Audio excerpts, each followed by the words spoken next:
नमस्कार, अपन समाचारमा स्वागत छ। समाचार विस्तारमा। धनुषामा रहस्यमय मृत्यु भएको आरती शाहको न्यायको माग गर्दै माइती नैहर पक्ष र स्थानीयवासीले जनकपुर धाम तथा काठमाडौँमा प्रदर्शन गरेको छ। गत जेठ 7 गते साँझ जनकपुर धाम उपमहानगरपालिका वार्ड नम्बर 9 थापाचौक बस्ने मोती बाबु शाहका श्रीमती 24 वर्षीय आरतीको रहस्यमय मृत्यु भएको थियो। धनुषा प्रहरीले हत्यारालाई जोगाउन खोजेको भन्दै माइती पक्ष तथा स्थानीयवासीले धनुषा जिल्ला अदालत अगाडि प्रदर्शन गरेका छन्।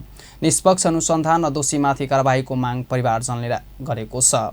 पीडित परिवारलाई उल्टै धनुषाका एसपी विश्वराज खड्का र डीएसपी वेद प्रसाद गौतमले कुटपिट गरेको भन्दै उनीहरूलाई तत्काल कारबाही गर्न पनि उनीहरूले गरेका छन्।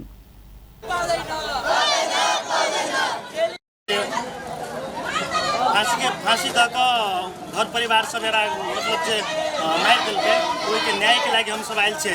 बृहस्पति के शुक्र के सुनवाई रहे तो बृहस्पति के आरती शाह के भाई के बहन के और मम्मी के पापा के सबके कुआं में रह कर मारपीट केने रहे। मारपीट के बाद में हॉस्पिटल में गए। हॉस्पिटल में से काठमांडू जनकपुर में इलाज नहीं भ सकल, काठमांडू रेफर कर दिल्क। वही के पक्ष में सुनवाई चले तो सुनवाई के लग हम सब विरोध प्रदर्शन कर छी और दोषीलाई कार्रवाई करे चाहिए। लड़का के बाप के, लड़का के माई के, बाबू के, लड़का के भाई के, माई के, चारों आदमी के कार्रवाई के हम सब मांग केने छियै। आ जे लड़की के हत्या केलकै मारलकै ओकरा न्याय भेटक चाहिए। तै पर हम सब विरोध प्रदर्शन केने छियै। उनीहरूले एसपी र डीएसपीलाई निलम्बन गरी कारबाही गर्नुपर्ने, जिल्ला न्यायाधिवक्ता पोस्टमार्टममा संलग्न डाक्टरमाथि अनुसन्धान गरी कारबाही गर्नुपर्ने, हत्याको सीआईबीद्वारा जाँच लगायत 6 सूत्रीय माग राखेका छन्। उनीहरूले आइतबार नै काठमाडौँमा पनि धारणा दिएका छन्। हत्यारालाई कडा कारबाहीको माग गर्दै बुबा आमासहित परिवारजन शनिबारदेखि काठमाडौँमा धरना सुरु गरेका हुन्। गत जेठ 7 गते धनुषाको मिथिला बिहारी नगरपालिका वार्ड नम्बर 3 मिथिलेश्वर मौवाही घर भई हाल जनकपुर उपमहानगरपालिका वार्ड नम्बर 9 थापाचौकमा रहँदै आएकी 22 वर्षीय आरती कुमारी शाहको मृत्यु भएको हो। उनको दाइजोकै कारण हत्या गरिएको माइती पक्षको आरोप छ। नगराई नगरपालिका वार्ड नम्बर 8 खिरखिरिया नैनहर भएकी आरतीको उनका श्रीमान मोती बाबु शाह, ससुरा मदन मोहन शाह, सासू रेणु देवी शाह र देवर रवि शाह मिलेर घाँटे खिची हत्या गरेको मृतकको आमाको आरोप रहेको छ। आरतीको विवाह 2 वर्ष अगाडि भएको थियो। दहेजको थप रकम नदिँदा पटक पटक आरतीलाई उनीहरूले कुटपिट गर्दै शारीरिक र मानसिक तनाव दिँदै आएको पनि मृतक आमाको आरोप छ। यता केटा पक्षले आफूहरूले हत्या नगरेको दाबी गर्दै आएको छ। सर्वोच्च अदालतले नागरिकता सम्बन्धी ऐन तत्काल लागि कार्यान्वयन नगर्न अल्पकालीन अन्तरिम आदेश दिएपछि निरन्तर विरोध भइरहेको छ। अदालतको आदेशको विरोधमा नागरिकता विहीन युवाहरूले आइतबार पनि 14औं दिन काठमाडौँको माइती घर मण्डलामा प्रदर्शन गरेका छन्। उनीहरूको आन्दोलनमा विभिन्न दलका जनप्रतिनिधिहरूले पनि एकताबद्ध जनाउँदै आएका छन्। अब वारपारको लडाईँ हुने भन्दै 2 सप्ताहदेखि नागरिकता विहीन युवाहरू काठमाडौँ केन्द्रित आन्दोलनमा रहेका छन्।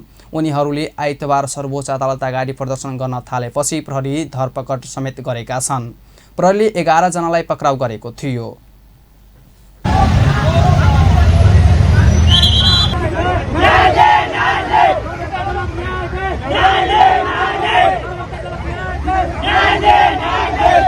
उनीहरूले केही बेर हिरासतमा राखिएर छाडिएको छ। उनीहरूले राज्यले आफूलाई सधैँ अनागरिक बनाइराख्ने षड्यन्त्र गरेको आरोप लगाएका छन्।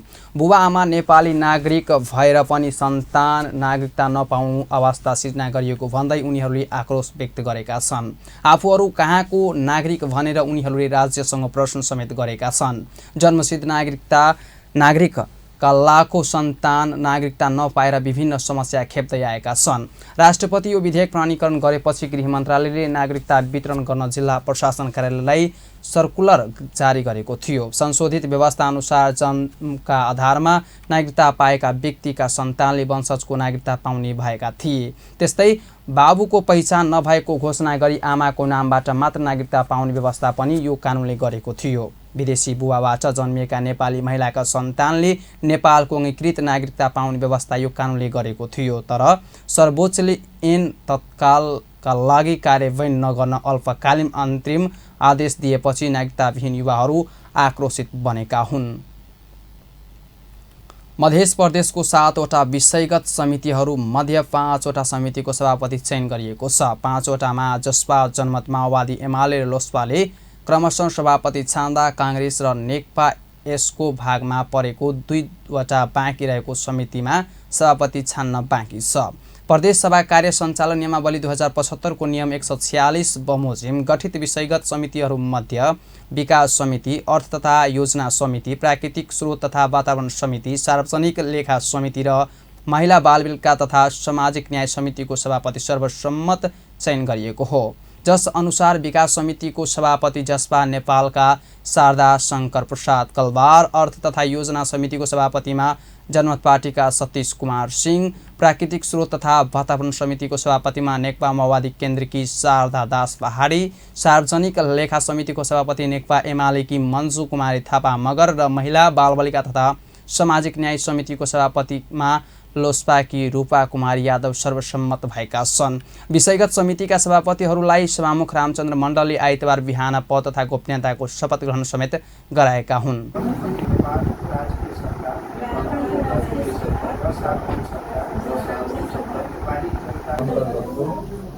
समितिको सभापति पद तथा योजना समितिको पदमा रही सबैले पदभार समेत ग्रहण गरेका छन्। कृषि तथा भूमि व्यवस्थापन समिति र प्रदेश मामिला समितिको सभापति चयन हुन बाँकी रहेको छ। यी दुई समिति क्रमशः काङ्ग्रेस र नेकपा यसको भागमा परेको छ। मध्य प्रदेशमा अर्थ तथा योजना समितिमा सभापति सहित 11 जना, कृषि तथा भूमि व्यवस्थापन समितिका सभापति सहित 12 जना, प्रदेश मामिला समिति सभापति सहित 9 जना, प्राकृतिक स्रोत तथा वातावरण समिति सहित 12 जना, महिला बालबालिका तथा सामाजिक न्याय समिति सभापति सहित 13 जना, विकास समितिमा सभापति सहित 12 जना र सार्वजनिक लेखा समितिमा सभापति सहित 15 जना सदस्य रहने व्यवस्था रहेको छ। यसअघि पहिलो कार्यकालमा अर्थ तथा योजना समितिको सभापति जसपाका मनिष कुमार सुमन सहित अन्य 10 जना, कृषि तथा भूमि व्यवस्थापन समितिको सभापतिमा नेकपा यसका मदन सेन प्रसाद श्रीवास्तव सहित अन्य 11 जना, प्रदेश मामिला समितिको सभापति जसपाका अशोक कुमार यादव सहित अन्य 8 जना, प्राकृतिक स्रोत तथा वातावरण समितिको सभापतिमा माओवादी केन्द्रका जगत प्रसाद यादव सहित अन्य 11 जना, महिला बालबालिका तथा सामाजिक न्याय समितिको सभापति लोसपाका जेनुल रायन सहित अन्य 12 जना, विकास समितिको सभापति जासपाकी डाक्टर रिना यादव सहित अन्य 11 जना र सार्वजनिक लेखा समितिको सभापति नेपाली काङ्ग्रेसका नरेश कुमार यादव सहित अन्य 14 जना सदस्य थिए।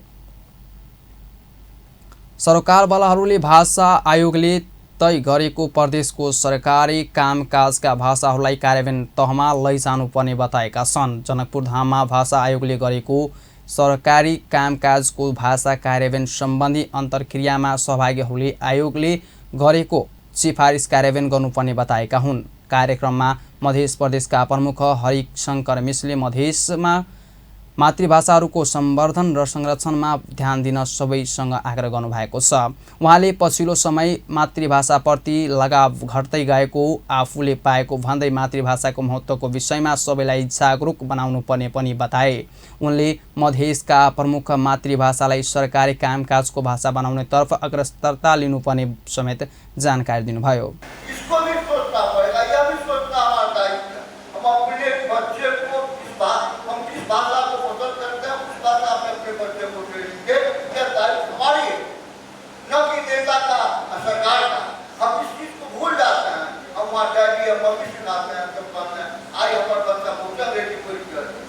अंग्रेजी भाषा अंतर्राष्ट्रीय संपर्क की भाषा है, लेकिन हमारी भाषा मैथिली भोजपुरी है, इसको महत्व देना पड़ेगा। गांव भर के लोगों को भी दायित्व है अपने बच्चे को अपनी भाषा का ट्रेनिंग दे और तब हम आगे सरकार से इस बात को मांग करें कि हमारी भाषा यह है, इसके लिए संघर्ष करें।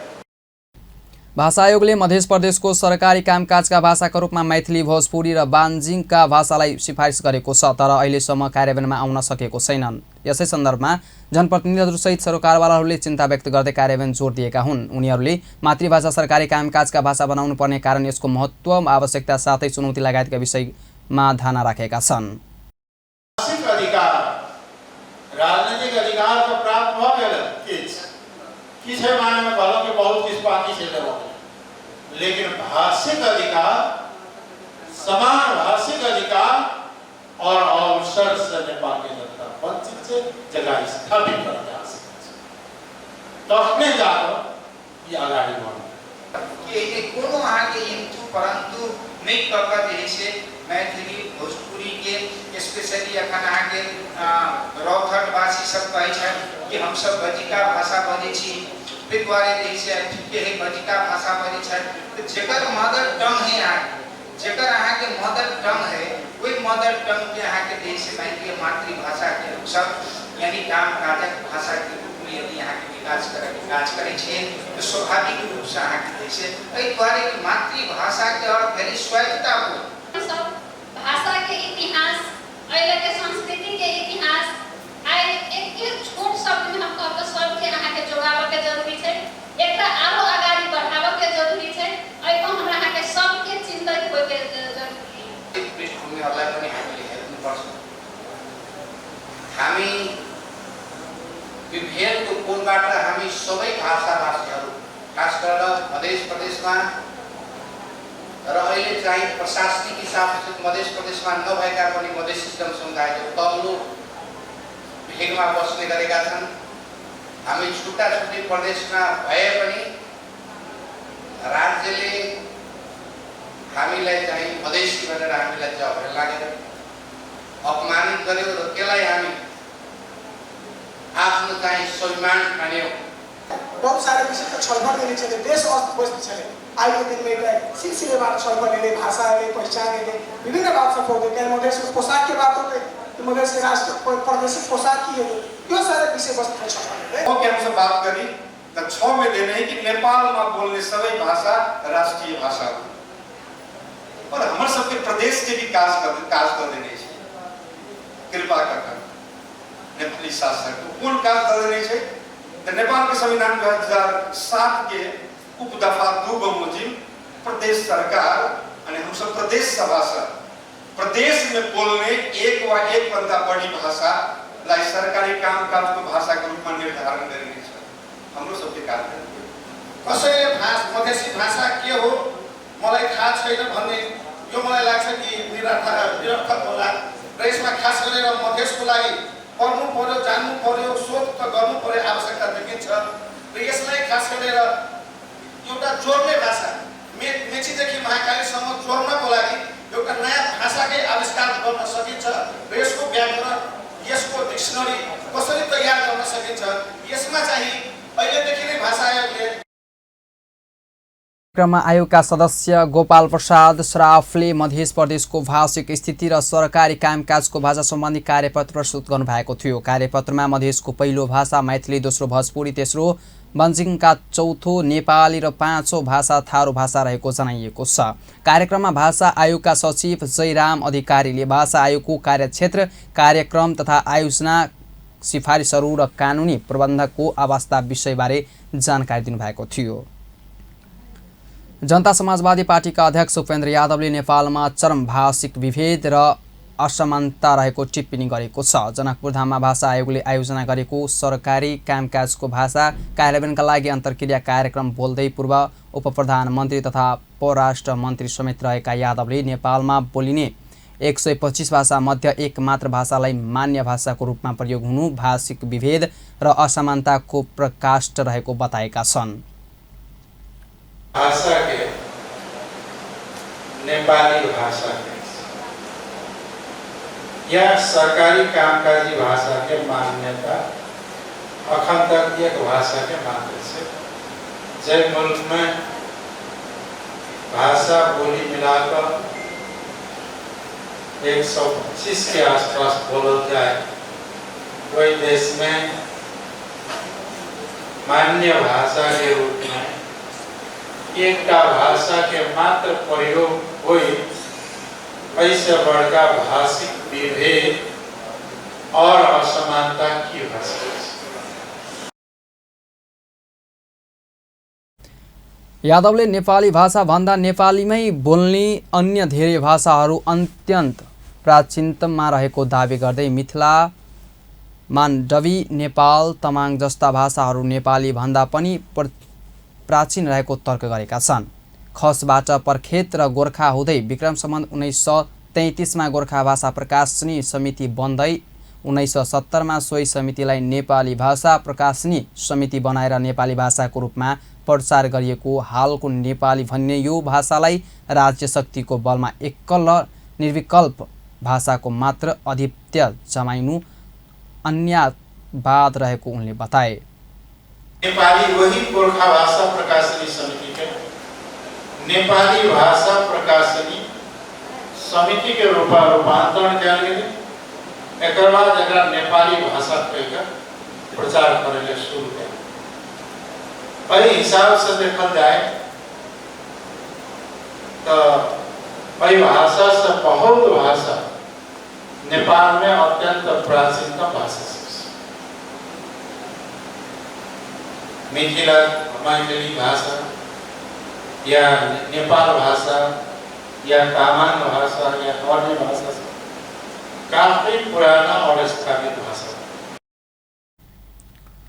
सो कार्यक्रममा मध्य प्रदेशका प्रदेश प्रमुख सभामुख कांग्रेसका फर्मुल्ला मंसूर सहित हरेक राजनीतिक दलका नेताहरू भाषा आयोगका अध्यक्ष डाक्टर गोपाल ठाकुर लगायतले आफ्नो धारणा राखेका थिए।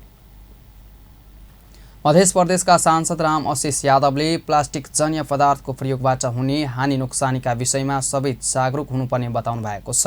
जनकपुरधाममा आइतबार ओम शान्ति विद्यालयले गरेको कार्यक्रममा सांसद यादवले विद्यार्थीहरूलाई सैद्धान्तिक ज्ञानसँगै व्यवहारिक ज्ञान दिनुपर्ने बताएका छन्। उहाँले प्लास्टिक जन्य पदार्थको प्रयोगले हुने बेफाइदाको जानकारी दिँदै यसको प्रयोगलाई निरुत्साहित गर्नुपर्ने बताए। प्रकृति के केना बचायल जाए, पर्यावरण के केना बचायल जाए, प्लास्टिक पॉलिथीन कतेक घातक है, ऐसे कैंसर होइ छै, विभिन्न किस्म के रोग सब होइ छै, लीवर कैंसर से होइ छै प्लास्टिक पॉलिथीन से, ई पॉलीमर सब बनल रहे छै। प्लास्टिक में रहल अगर जे गिलास में पानी पीबे तो ओहो अपने के चलि अबै छै। पहले जनकपुर में देखने छलिए जो प्लास्टिक के कप में लोग चाय पी छले, अखन प्लास्टिक कप में कोई चाय पी है। 5 वर्ष पहले किशन भाई शुरू के सब गोटे मिल के शुरू के लिए अब माइट के मटका मिली थी ने, मना बच्चा से चाय नहीं पिए जाए, तोरा से चाय पिए फिर हम नहीं कहियो चाय पीहू के ना है, सियानों के पिया वाला चीज ना है। लेकिन प्लास्टिक के कप में नहीं पानी पिए के है, नहीं प्लास्टिक के पत्ता में खाना खाई के नहीं नाश्ता करे। कार्यक्रममा जनकपुरधामका पूर्व मेयर भजन प्रसाद शाहले प्लास्टिक नाश नहुने पदार्थ भएकाले यसको जथाभावी प्रयोग गर्नु नहुने बताउनु भएको छ। उहाँले प्लास्टिक जन्य प्रयोग गरी फोहोरसँगै फालिदा वातावरण प्रदूषण बनेको पनि बताउनुभयो। त्यो प्लास्टिक युज गरिसकेपछि त्यसलाई फालिदिन्छन् मान्छेले, अनि त्यो हाम्रो लागि चाहिँ दुष्कर हुन्छ, धेरै खराब हुन्छ, त्यो मेल्ट पनि हुँदैन।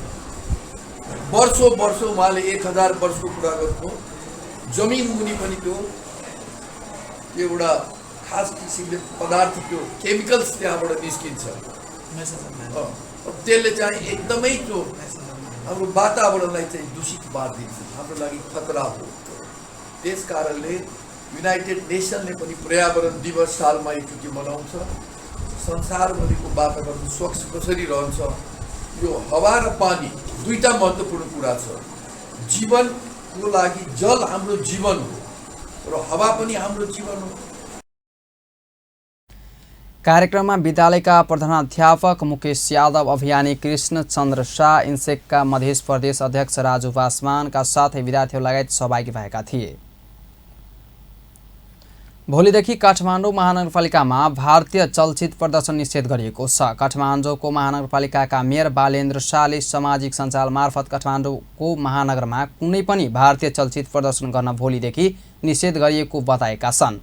सामाजिक सञ्जाल मार्फत उनले भारतीय चलचित्र आदि पुरुषमा समावेश भएको जानकी भारतीय छोरी हुन् भने आपत्तिजनक सन्देश उक्त चलचित्रको मूल भागबाट हटाउने 3 दिन पहिले हटाउने आह्वान गरेको स्मरण गराएका छन्। नेपालको स्वतन्त्रता, स्वाधीनता र स्वाभिमानमा अक्षुण्ण राखी राष्ट्रहितको रक्षा गर्नु प्रत्येक सरकार, सरकारी निकाय, गैर सरकारी क्षेत्र र नेपाली नागरिकको पहिलो कर्तव्य हुने कुरामा कुनै सन्देश नभएको उनको भनाइ छ। शाहले काठमाडौँ महानगरपालिका क्षेत्रभित्र उक्त राष्ट्रहित विपरीतको चलचित्रको प्रदर्शनलाई निषेध गरेर मात्र देशभित्रका अन्य क्षेत्र र विदेशमा सो चलचित्र प्रदर्शन हुन दिने हो भने त्यसले भ्रामक तथ्य स्थापित गर्ने बताएका छन्। उक्त चलचित्रबाट आपत्तिजनक अंश नहटाएसम्म काठमाडौँ महानगरमा कुनै पनि भारतीय चलचित्र प्रदर्शन गर्न भोलिदेखि निषेध गरिएको शाहले स्पष्ट पारेका छन्। नेकपा एमालेका सांसद ठाकुर प्रसाद गैरेलले भारत सुगौली सन्धिबाट पछि हटेको हो भनेर सरकारलाई प्रश्न गर्नुभएको हो। भारतले पछिल्लो समय आदिपुरे पुरुष सिनेमा मार्फत सीता भारतकी छोरी हुन् भनेर अन्त्यतै पूर्ण सन्देश दिन खोजिरहेको उल्लेख गर्दै यसबारे सरकारलाई स्पष्ट हुन पनि आग्रह गर्नुभएको हो। आइतबार प्रतिनिधि सभा बैठकमा शून्य समय लिएर बोल्दै सांसद गैरेलले बुद्धलाई भारतमा जन्मेको भन्ने कपिलवस्तु र लुम्बिनीलाई आफ्नो सदनमा नक्साङ्कन गरेर अन्त्यतै गलत काम गरेको भन्दै भारतप्रति आक्रोश पनि व्यक्त गर्नुभयो।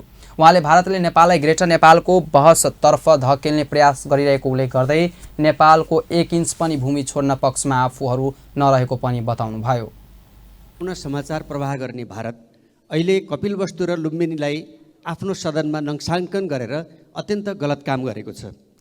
अहिले फेरि यो आदिपुरुष सिनेमाको नाममा सीता नेपाल भारतकी छोरी हुन् भन्ने अर्को भ्रमपूर्ण समाचार सन्देश प्रवाह गर्ने मात्रै होइन, त्यसका लेखकले नेपाल भारतकै अङ्ग हो भनेर अत्यन्त गलत अन्तर्वार्ता मार्फत अभिव्यक्ति दिइराखेका छन्। नेपाल सरकार के गर्दैछ? के भारत सुगौली सन्धिबाट पछाडि हटेको हो? नेपाल सरकार स्पष्ट हुन जरुरी छ। नेपाललाई ग्रेटर नेपालको बहसतर्फ र त्यसको चाहिँ पक्षधर बनाउने त्यसको बहसमा धकेल्न खोजेको हो। यदि भारतले त्यो गर्न खोजेको हो भने नेपाल जुनसुकै मूल्य चुकाउन देशको रक्षाका लागि तयार छ। हामी नेपालको 1 इन्च भूमि कसैका लागि सुम्पिन तयार छैनौँ। नेपालको रक्षाका लागि हामी तयार हुनुपर्छ। सांसद गैरेले नेपाल भारतकै अङ्ग हो भन्ने खालको अभिव्यक्तिप्रति आदिपुरुष सिनेमामा लेखिएको अन्तर्वार्ता मार्फत दिएको भन्दै आपत्ति जनाउनुभयो। नेपाली काङ्ग्रेसका सांसद दीपक खड्काले सङ्खुवा सभा तेह्रथुम ताप्लेजुङ पाँचथर लगायत पूर्वी पहाडी जिल्लाहरूमा अविरल वर्षापछि गैराती आएको बाढी र पहिरोले ठूलो धनजनको क्षति भएको उल्लेख गर्दै पीडितलाई तत्काल उद्धार राहत क्षतिपूर्तिको आवश्यकता व्यवस्था मिलाउन सरकारसँग माग गर्नुभएको छ। आइतबार प्रतिनिधि सभा बैठकमा आकस्मिक समय लिएर बोल्दै सांसद खड्काले सखुवा सभाको सुपर हेवा जलविद्युतीय आयोजनामा काम गर्ने 16 जना मजदुर बेपत्ता भएको र उनीहरूमध्ये 3 जना फेला परेको, 1 जना मृत अवस्थामा भेटिएको छ भने उल्लेख गर्दै बेपत्ता भएका अन्यको खोजी कार्यमा तीव्रता दिन पनि सरकारको गम्भीर ध्यान आकर्षण गराउनुभयो। उहाँले सो घटनामा परि खर्बो नोक्सान भएको उल्लेख गर्दै उचित क्षतिपूर्तिको व्यवस्था गर्न पनि सरकारलाई सचेत गराउनुभयो। तेह्रथुम ताप्लेजुङ पाँचथर लगायत पूर्वी पहाडमा गैराती अविरल वर्षाका कारण ठुलो धनजनको क्षति भएको छ। खास गरेर सङ्खुवा सभामा अहिले यो सुपर हेवामा काम गर्ने मजदुरहरू 16 जना बेपत्ता भएको, 3 जना फेला परेको र 1 जना मृत फेला परेको, 3 जना घाइते भएको, 1 जना मृत फेला परेको अवस्था छ। यस बाहेक पनि विभिन्न सांसद खड्काले सखुवा सभाको हेवा खोलामा बेपत्ता भएकाहरूको उद्धारको लागि खटिएका प्रहरीहरू मार्फत पर्याप्त नभएकाले त्यसमा थप उद्धारकर्मीहरूको आवश्यक व्यवस्था मिलाउन पनि सरकारलाई आग्रह गर्नुभयो। नेपाली काङ्ग्रेसका प्रमुख सचेतक रमेश लेखले बजेट निर्माण प्रक्रियामा भएका कमजोरीहरूलाई सच्याउन आवश्यक रहेको बताउनु भएको छ। आइतबार गाउँपालिका राष्ट्रिय महासङ्घले बजेट बारेमा गरेको छलफल कार्यक्रममा बोल्दै उहाँले यस्तो बताउनु भएको छ। उहाँले बजेट केन्द्रीकृत हुने गरेको भन्दै यसलाई सच्याएर अघि बढ्न जरुरी रहेको पनि जानकारी दिनुभयो। उहाँले बजेट संहिता अनुसारको बनाउने कुरामा सबैले काम गर्नुपर्नेमा जोड दिनुभयो। उहाँले सतर्क अनुदान विषयगत बनाई स्थानीय तहमा पठाउनु पर्ने बताउनुभयो। उहाँले सङ्घले राखेका साना योजनालाई स्थानीय तहमा पठाउनु आवश्यक रहेको समेत जानकारी दिनुभयो। 72-73 हुँदै आएको छ, तर बेठी कुरा हुँदै आएको छ भने त्यसलाई परिवर्तन अहिले गर्नुपर्छ भन्दा बिग्रिँदैन। हुँदै आएको छ तर बेठी हुँदै आएको छैन त, यो बेठीलाई चाहिँ त ठिक कसरी गर्ने भन्ने कुरामा छलफल गर्दा उचित हुन्छ भन्ने मेरो बुझाइ हो। त्यसो भए हुनाले हुँदै आएको कुरालाई पनि अब परिवर्तन गर्नुपर्छ। यसै बजेटमा के गर्न सकिन्छ र आगामी दिनमा यसलाई कसरी सच्याएर जानुपर्छ भन्ने कुरा नै हो। त्यसो भए हुनाले अहिले तत्काल गर्न सकिने कुरामा जुन सशर्त अनुदान भनेर दिएको छ, यदि केन्द्रले नै सशर्त प्रमुख सचेतक लेखकले साना बजेटहरू केन्द्र सरकारले नभई स्थानीय तहलाई नै त्यसको जिम्मेवारी दिनुपर्ने बताए। राष्ट्रिय स्वतन्त्र पार्टीका प्रमुख सचेतक सन्तोर परियारले अहिलेको बजेट संहिताको मर्मलाई बुझ्न नसकेको बताउनु भएको छ। आइतबार गाउँपालिका राष्ट्रिय महासङ्घले बजेटबारे राखेको छलफल कार्यक्रममा बोल्दै उहाँले यस्तो बताउनु भएको हो। उहाँले आर्थिक रूपमा संहिताको बारेमा उल्लेख्य काम हुन नसकेको गुनासो समेत गर्नुभयो। उहाँले केन्द्रले स्थानीय तहको अधिकार मिचेर सतर्क अनुदान दिएको समेत बताउनुभयो। उहाँले कार्यविधि केन्द्रले बनाएर स्थानीय तहमा पठाउने कुरा गलत भएको समेत जानकारी दिनुभयो। एकाडेमिक रूपमा पनि त्यति धेरै काम भएको छैन भन्छु म चाहिँ। त्यसले चाहिँ मोर कोअपरेसन र कम्पिटिसनको कुरा गर्छ। स्टेट बिच कोअपरेसन पनि हुन्छ, कम्पिटिसन पनि हुन्छ। Competition for the good sense, त्यो डेभलपमेन्टमा कम्पिटिसन, एजुकेसनमा कम्पिटिसन, हेल्थमा कम्पिटिसन, त्यो चाहिँ जनतालाई सेवा दिने सवालमा त्यहाँतिर पनि हाम्रो खासै छलफल भएको जस्तो लाग्दैन। मैले अस्ति सदनमा पनि कुरा उठाउँदाखेरि विनियोजन विधेयकमाथि छलफल गर्दाखेरि अहिलेको बजेटले संहिताको मर्मलाई प्रमुख सचेतक परियारले संहिता विरुद्ध खर्चालु भयो भने जस्तै आवाज उठाएर संहितामाथि मिथ्या सूचना फैलाइएको बताउनुभयो। अख्तियार दुरुपयोग अनुसन्धान आयोगका प्रमुख आयुक्त प्रेम कुमार राईले भ्रष्टाचार नियन्त्रण गर्न पहिलो जिम्मेवार सरकारको भएको बताउनु भएको छ। आइतबार राष्ट्रिय सभा अन्तर्गतको राष्ट्रिय सरोकार तथा समन्वय समितिको बैठकमा बोल्दै प्रमुख आयुक्त राईले भ्रष्टाचार नियन्त्रण गर्न पहिलो जिम्मेवारी सरकारको भएको बताउनु भएको छ। उहाँले सरकारले सुशासन कायम गर्ने प्रयास गर्नुपर्ने बताए। उहाँले तीनै तहको सरकारले बनाएका ऐन नियम कानुन र नीतिभित्र रहेर कर्मचारीले काम गरेको भ्रष्टाचार नहुने समेत बताउनुभयो। यद्यपि सरकारले सुशासन कायम गराउन नसकेको उहाँले बताउनुभयो। उहाँले सरकारी कामकाज समयमै हुने प्रबन्ध गर्न सकेमा सुशासन कायम हुने समेत बताउनुभयो। त्यहाँ भ्रष्टाचारै हुँदैन, त्यहाँ सुशासन कायम हुन्छ। त्यो गराउन नसक्नुको कारण चाहिँ के हो भने त्यो चाहिँ सरकारले त्यो काम चाहिँ गराउन सकेको अवस्था देखिँदैन। किनभने सर्भिस डेलिभरीको कुरा गरौँ, लाइन लागिरहेको छ, त्यो सेवा चाहिँ पाउने चाहिँ नागरिकता लिन अथवा चाहिँ पासपोर्ट लिन गइरहेको छ कुनै व्यक्ति भने त्यो व्यक्तिलाई सर्भिस कति टाइममा दिने हो त? 2 दिनमा दिने, 3 दिनमा दिने, 4 दिनमा दिने, फिक्स टाइम त हुनु पर्यो नि त। उहाँले अख्तियार दुरुपयोग अनुसन्धान आयोगको एक्लो प्रयासले मात्र भ्रष्टाचार नियन्त्रण हुन नसक्ने बताउनुभयो। भ्रष्टाचारको अन्त्यका लागि राज्य समाज र आम नागरिकको भूमिका हुने उहाँले उल्लेख गर्नुभयो। नेकपा एकीकृत समाजवादीका अध्यक्ष माधव कुमार नेपालले देशभक्त वाम लोकतान्त्रिक र समाजवादी शक्तिहरूलाई एकताबद्ध गर्न समाजवादी मोर्चा बनाउन लागि बताउनु भएको छ। आइतबार बानेश्वर स्थित संघीय संसद भवनमा सञ्चारकर्मीहरूसँग कुराकानी गर्दै अध्यक्ष नेपालले देशभक्त वाम लोकतान्त्रिक र समाजवादी शक्तिहरूलाई मिलाएर समाजवादी मोर्चा बनाइने बताउनुभयो। उहाँले सो मोर्चामा वैचारिक मोर्चा हुने बताउनुभयो। उहाँले निश्चित विचार र सिद्धान्तका लागि एकताबद्ध हुन स्वाभाविक भएको जानकारी दिनुभयो। उहाँले समाजवादको दिशामा अघि बढ्ने शक्तिहरू मिलेर मान्यता रहेको भन्दै सहमत भएका पक्षहरूलाई समेट्दै जाने बताउनुभयो। एकता राम्रो कुरा हो, सबैको बिचमा एकता र सद्भाव होस् भन्ने पवित्र भावना भएका सबैले सोच्दछन्। अपवित्र भावना भएका मान्छेहरू एकता नहोस्, टुक्रिउन्, अलग अलग हुन् भन्ने सोचिरहेका हुन्छ। हामी पवित्र भावना भएका, राम्रो उद्देश्य बोकेर अगाडि बढेका, समाजवादको दिशामा जान चाहने सबै शक्तिहरूलाई मिलाएर लानु पर्दछ भन्ने मान्यता बोकेर नै हामीले। राष्ट्रिय जनमोर्चाका अध्यक्ष चित्रबहादुर केसी लोकतन्त्रमा राजनीति दलहरूका बीचमा मोर्चा बनाउने पाइने टिप्पणी गर्नुभयो। उहाँले यति चाँडै अर्को मोर्चा किन बनाउनु पर्यो भन्ने प्रश्न समेत गर्नुभयो। आश्चर्यको कुरा मान्नै हुन्न होइन। त्यस कारणले यो संविधानले दिएको अधिकार संसदभित्र संसदीय प्रणालीमा सामेल भएकाहरूले पाइन्छ। त्यस हुनाले अब त्यो त उहाँहरूसँग नै यति चाँडै अर्को मोर्चा किन बनाउनु पर्यो, त्यो समस्या त उहाँहरूलाई होला, बुझ्नु होला होइन। त्यस हुनाले ठुला पार्टीहरू एकसँग हुने अब चाहिँ नि अब उनीहरूसँग चाहिँ फेस गर्नको लागि बनेको नि हुनसक्छ। त्यस्तै नेकपा एकीकृत समाजवादीका सांसद मेचमणि चौधरीले देशलाई स्थिर रूपमा अगाडि बढाउनका लागि राजनीतिक दलहरू बीचमा एकता आवश्यक भएकाले मोर्चा बनाउन लागि बताउनुभयो। अब नेपालमा थुप्रै राजनीतिक दलहरू हामी छौँ, जसको कारणले मुलुकले ठाइटो भन्दा पनि अस्थिरतामा रहने मच्चाउने काम भइरहेको छ। मुलुकलाई स्थिर रूपमा अगाडि बढाउनको लागि सकभर जति सकिन्छ धेरै राजनीतिक दलहरूको बिचमा एकता गर्नको लागि मोर्चा बनाउनु पर्ने आवश्यकता भयो। त्यो कारणले हामी मोर्चाको तयारी गरिरहेका छौँ।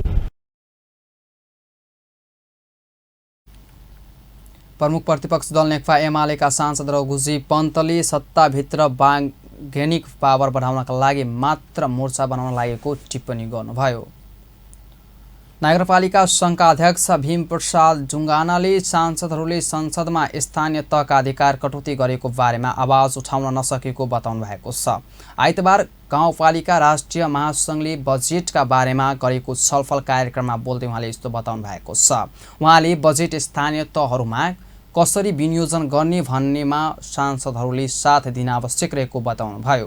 उहाँले स्थानीय तहका अधिकारका बारेमा संसदमा आवाज उठाए र स्थानीय तहको बजेटका बारेमा सांसदहरूले बोली आफूहरू सडकमा आवाज उठाउन तयारी रहेको समेत जानकारी दिनुभयो।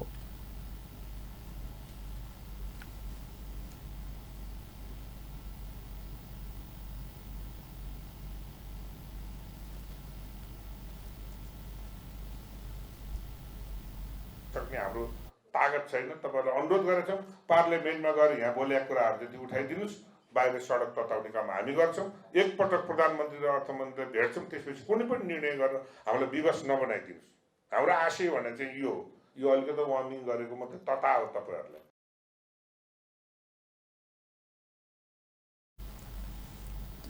कार्यक्रममा बोल्दै राष्ट्रिय प्राकृतिक स्रोत तथा वित्तीय आयोगका अध्यक्ष बालानन्द पौडेलले सरकारलाई नीतिगत रूपमा चलाउन सांसदहरूले पनि नीतिगत हिसाबका कुरा उठाउन आवश्यक रहेको बताउनुभयो। नीतिगत हिसाबले चाहिँ कुराहरू उठाइदिनु पर्यो। अब यो सशक्त अनुदानको के भयो भन्दाखेरि हिजो निकाय हुँदाखेरि मान्यज्यू यहाँ हुनुहुन्छ किमला देवकोटा, हिजो निकाय हुँदाखेरि के थियो भने कसै जिल्ला विकास समितिबाट सिफारिस भएर आएको आयोजनामा राख्ने भन्ने छ। अहिले सङ्घ सरकारले ठ्याक्कै त्यो अघि आयोजनाको नाम लिँदै हुनुहुन्थ्यो, मैले त यो खोल्छुदेखि त्यो गोठसम्म जाने भन्ने।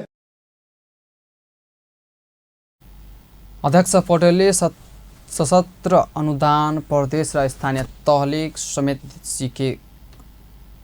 सिक्को गर्दै गएको भन्दै दुखैसो गर्नुभयो। नेपाल ट्रेड युनियन काङ्ग्रेसको 7औं राष्ट्रिय महाधिवेशन असार 4 गतेदेखि काठमाडौँमा सुरु हुने भएको छ। आइतबार युनियनले काठमाडौँमा पत्रकार सम्मेलन गरी यसबारे जानकारी दिएको छ। पत्रकार सम्मेलनमा बोल्दै युनियनका महासचिव योगेन्द्र कुँवरले 7औं राष्ट्रिय महाधिवेशन असार 4 गतेदेखि 6 गतेसम्म काठमाडौँमा हुने बताएका छन्। उहाँले नेपाली ट्रेड युनियन काङ्ग्रेसको विधान्त सम्पन्न गर्नुपर्ने 77 जिल्ला समिति, 7वटा प्रदेश र 27वटा सम्बन्ध राष्ट्रिय आबद्ध सङ्घले अधिवेशन सम्पन्न भइसकेको पनि जानकारी दिनुभयो। उहाँले करिब 1500 महाधिवेशन प्रतिनिधि तथा पर्यवेक्षकहरूको सहभागितामा नेपाली काङ्ग्रेसका शीर्ष स्तर नेतृत्वगण, अन्तर्राष्ट्रिय ट्रेड युनियन आन्दोलनका नेताहरू, नेपाल सरकार, रोजगारदाता सङ्घका विशेष प्रतिनिधिहरूको सहभागीमा असार 4 गते दिउँसो 1 बजे प्रज्ञा प्रतिष्ठानमा महाधिवेशन उद्घाटन हुने भएको छ। सङ्घर्षरत यस महासङ्घको 7औं ऐतिहासिक राष्ट्रिय महाधिवेशन 2080 असार 4 देखि 6 गतेसम्म काठमाडौँमा सम्पन्न हुन गइरहेको बेहोरा सहर्ष जानकारी गराउन चाहन्छौँ। नेपाल ट्रेड युनियन काङ्ग्रेसको विधानत सम्पन्न गर्नुपर्ने 77 जिल्ला समिति, 7वटा प्रदेश समिति र 27वटा सम्बद्ध राष्ट्रिय आबद्ध सङ्घहरूको अधिवेशन सम्पन्न भइसकेको छ। करिब 1500 महाधिवेशन प्रतिनिधि तथा पर्यवेक्षकहरूको सहभागितामा नेपाली काङ्ग्रेसका शीर्षस्थ नेतृत्वगण, अन्तर्राष्ट्रिय ट्रेड युनियन आन्दोलनका नेताहरू, नेपाल सरकार, रोजगारदाता सङ्घका प्रतिनिधिहरूको विशेष उपस्थितिमा यही 2080 साल असार 4 गते दिउँसो 1 बजे प्रज्ञा प्रतिष्ठान। उहाँले वर्तमान समयमा श्रमिकका मुद्दाहरू थप चुनौतीपूर्ण बन्दै गएको र श्रमिकका आधारभूत अधिकार कटौती हुन थालेको बारेमा महाधिवेशनमा विशेष छलफल हुने बताउनुभयो।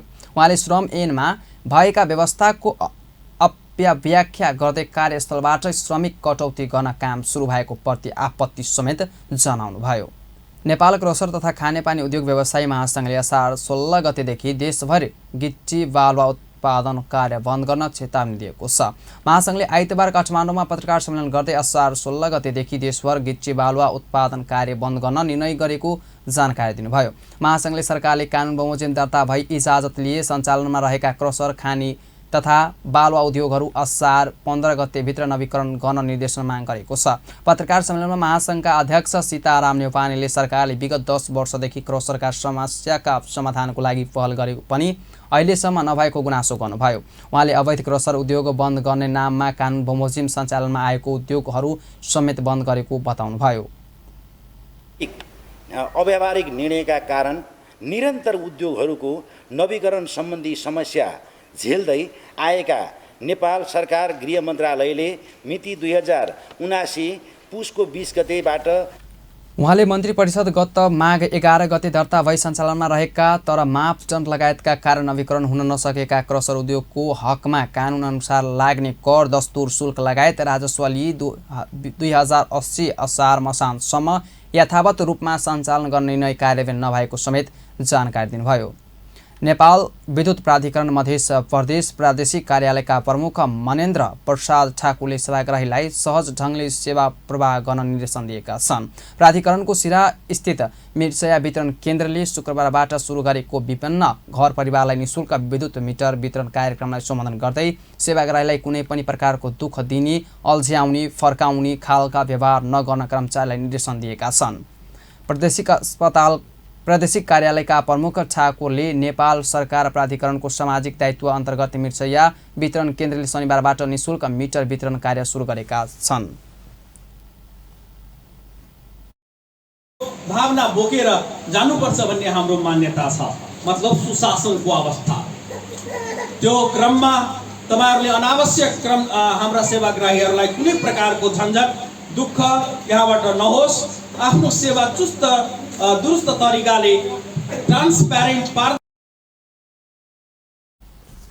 कार्यक्रममा मिर्सया वितरण केन्द्रका प्रमुख मनोज कुमार शर्माले विद्युत मिटर जडान गर्न नसक्ने विभिन्न परिवारलाई प्राधिकरणले सामाजिक दायित्व अन्तर्गत निःशुल्क मिटर प्रदान कार्य आजबाट सुरु भएको बताए। प्राधिकरणको सामाजिक एउटा अभिभारा हुनुहुन्छ, सामाजिक अभिभारा अन्तर्गत निःशुल्क मिटर वितरण जुन कार्यक्रम हामी गरिरहेका छौँ, यो असार मसान्तसम्ममा हाम्रो यो चल्ने हो। त्यसपछि अर्को आर्थिक वर्षमा के कस्तो त्यसलाई पनि हामी गर्ने कोसिस गरौँला।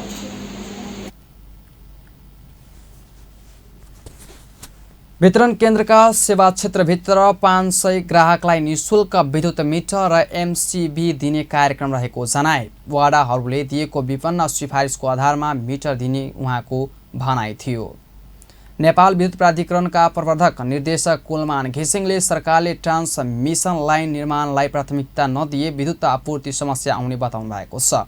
आइतबार प्राधिकरण पत्रकार सम्मेलन गर्दै निर्देशक घिसिङले विद्युत प्रसारण र वितरण लाइन निर्माणमा राज्यका अन्य कुनै पनि निकायले सहयोग नगरेको भन्दै ट्रान्समिसन लाइन निर्माणलाई प्राथमिकता नदिए विद्युत आपूर्ति समस्या आउने बताउनुभयो।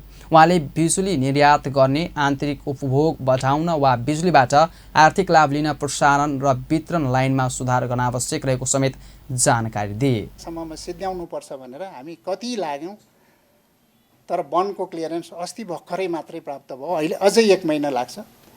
त्यो 220 केबी लाइन सिद्धिएको भए अहिले त्यो मोदी करिडोर, कालीगण्डकी करिडोरका प्रोजेक्टहरू चाहिँ हामीले फुल अपरेसन हामीले ल्याउन सक्थ्यौँ। अहिले त्यहाँका प्रोजेक्टहरूलाई समस्या छ। उहाँले प्राधिकरण नाफामा गएर करिब 1 खर्ब रुपियाँ लगानी नगरेको भए अहिले मुलुकमा 16 घण्टा लोड सेटिङ कायम रहने अवस्था रहेको बताउनुभयो। उहाँले प्राधिकरण पछिल्लो 6 वर्षमा 1 खर्ब रुपियाँ लगानी गरेकोले लोड सेटिङ अन्त्य भएको दावी गर्नुभयो। 5-6 वर्षमा नाफामा नआएको भए र विद्युत प्राधिकरणले करिब 1 खरब रुपियाँ लगानी नगरेको भए आजको स्थिति हामी अहिले पनि 15-16 घण्टा लोड सेडिङमा बस्नुपर्ने स्थिति थियो। किनभने लोड सेडिङ सप्लाई गरेर मात्रै समाप्त हुँदैन। लोड सेडिङ समाप्त गर्नलाई कन्ज्युमरको पोइन्टसम्म जाने सबै बाटो खुला गर्नुपर्छ। ट्रान्समिसन लाइन, डिस्ट्रिब्युसन उहाँले लाइन देशभित्र लोड सेटिङ गराएर भारतमा बिजुली नबेचेको बताउनुभयो। उहाँले नेपालमा विद्युत कटौती गरेर भारत पठाएको भने सामाजिक सञ्जालमा आएका टिप्पणी सत्य नभएको बताउनुभयो। उहाँले प्राधिकरणले प्रयोग गरिरहेको सिस्टममा आएका समस्याका कारण केही समय अघि नेपालले गजबटी झेल्नु परेको समेत जानकारी दिनुभयो। उहाँले पिक समयभन्दा अन्य समयमा उत्पादित विद्युत बिक्री नगरेको घाटा हुने बताउनुभयो। उहाँले विद्युत क्षेत्रमा लगानीका लागि विदेशी र स्वदेशी लगानीकर्तालाई आग्रह गर्नुभयो। उहाँले बिजुली बिक्री गर्नु हुँदैन भनेर राष्ट्रघाती अभिव्यक्ति नदिन पनि आग्रह गर्नुभयो। हस्त अहिलेलाई टिकै पल खबर तेज नजर हेर्नुला अपन टेलिभिजन। नमस्कार।